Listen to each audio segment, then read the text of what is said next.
The Lunch Thief by Anne Bromley.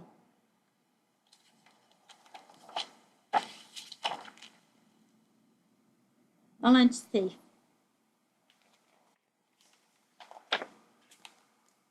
I'm so hungry, I could eat the crumbs the seagull left behind.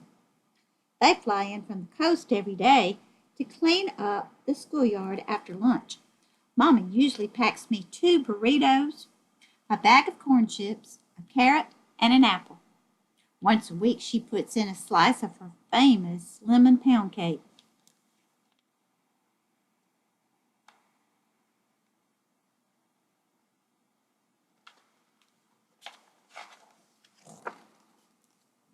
Hey, Raphael, how come you're not eating? Asked my best friend, Alfredo. He's about to bite into a thick tuna fish sandwich. I forgot my lunch, I lied. Ha! You never forget food, said Alfredo, poking my belly. Eating is my second most favorite thing to do. My favorite thing is pitching for the Becker School baseball team.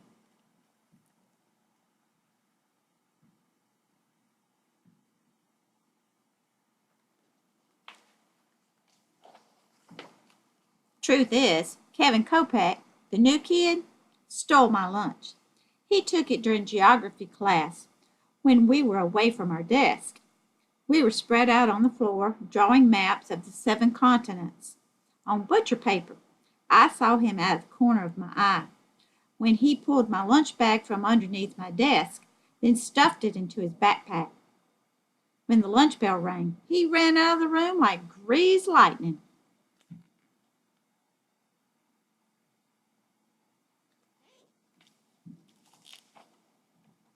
Right now, Kevin is sitting by himself next to the stone wall eating my burrito.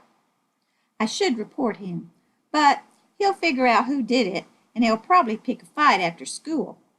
He's tall and skinny, but he looks tough and fast, like maybe he could pack a mean punch. I may be big for my age, but I'm not a fighter. Mama says fighting is for cowards.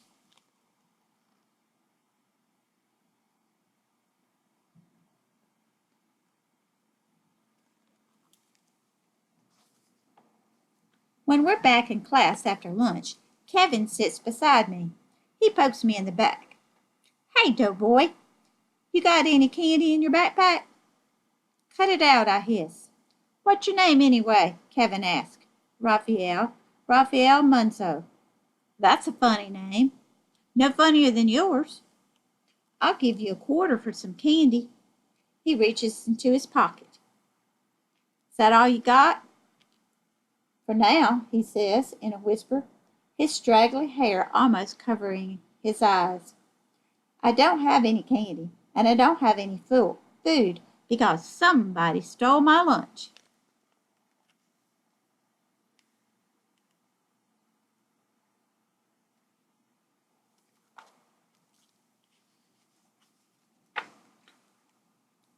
I turn around, and Mrs. Miller taps me on the shoulder. Kevin puts his head down on his desk. I think you boys better stop talking unless you want to spend an hour with me after school.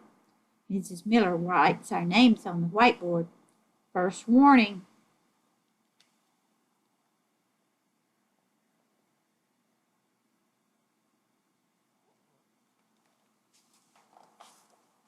The next day, Kevin steals Alfredo's lunch while Alfredo is in the restroom. Kevin grabs it from under Alfredo's desk and stuffs it into his jacket pocket. I shout, Hey, what are you doing? Mrs. Miller scolds me for talking and writes my name on the board again. One more time and I get detention. If I get detention, Mama will be mad at me because I've got to be home in time to babysit Lupa, my little sister, while Mama works her shift at the hospital.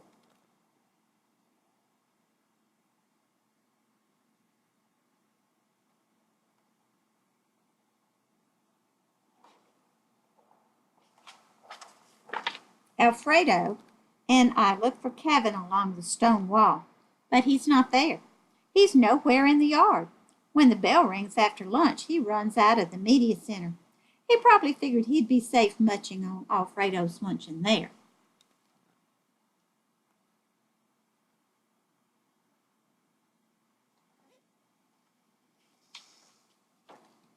Mama always says, use your mouth before your fists. So I give my mouth a chance the next day in social studies before the lunch bell. Hey, Kevin, what's up? I ask. Nothing. He stares ahead like I'm not even there. Where you from anyway? I ask. Jacinto Valley. Where the fires were last month? Yeah, no big deal, he says, tossing the hair out of his eyes. No big deal. Half of Jacinto Valley burned down by those wildfires that spread all over the country. Beckerville was lucky. The fires danced all around our town. There was so much smoke in the air, we had to wear surgical masks when we went outside, but no one's house burned down.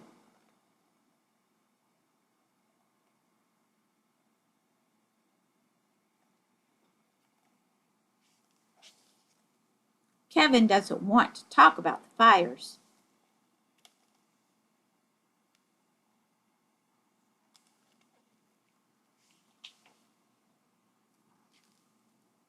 You got any candy? I got a quarter.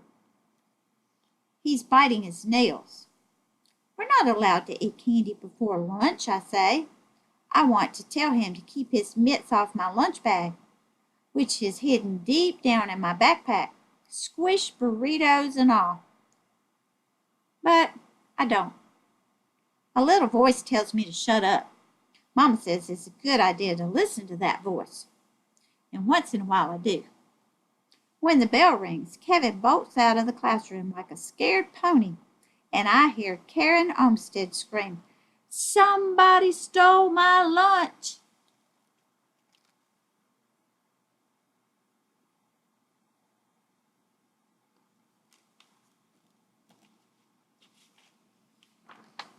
On Saturday, Mama, Lupa, and I go shopping for groceries. When Mama stops at the light before turning into the parking lot, it seems to stay red forever. So I look over at the Budget Motel, and there's this skinny kid with stringy hair walking toward one of the rooms. He's holding a bundle of laundry. When he turns to close the door behind him, I see it's Kevin Cosett. Do you know him? Mama asked. Yeah, he's one of the new kids from Jacinto Valley, I said. He and his family are probably living in that motel. A lot of people from Jacinto Valley lost their homes. They lost everything in those fires. Mama turned the car into the shopping center. He may be living there a long time.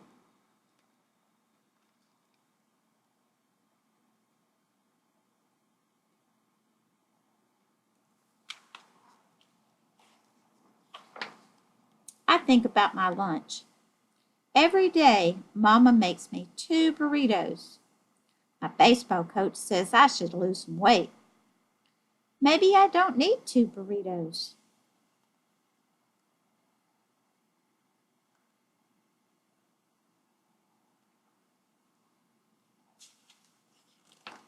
On Monday, Mrs. Miller puts us in different groups for a new project.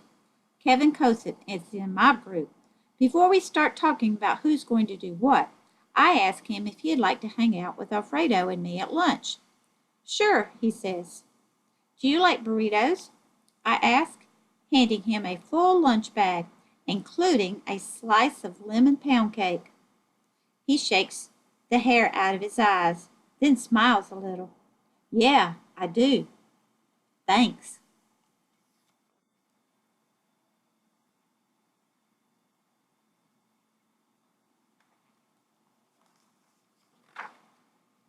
Then he reaches into his pocket.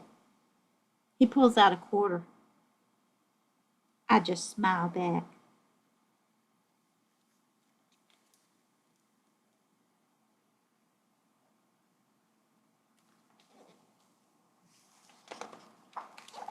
This is The Lunch Thief.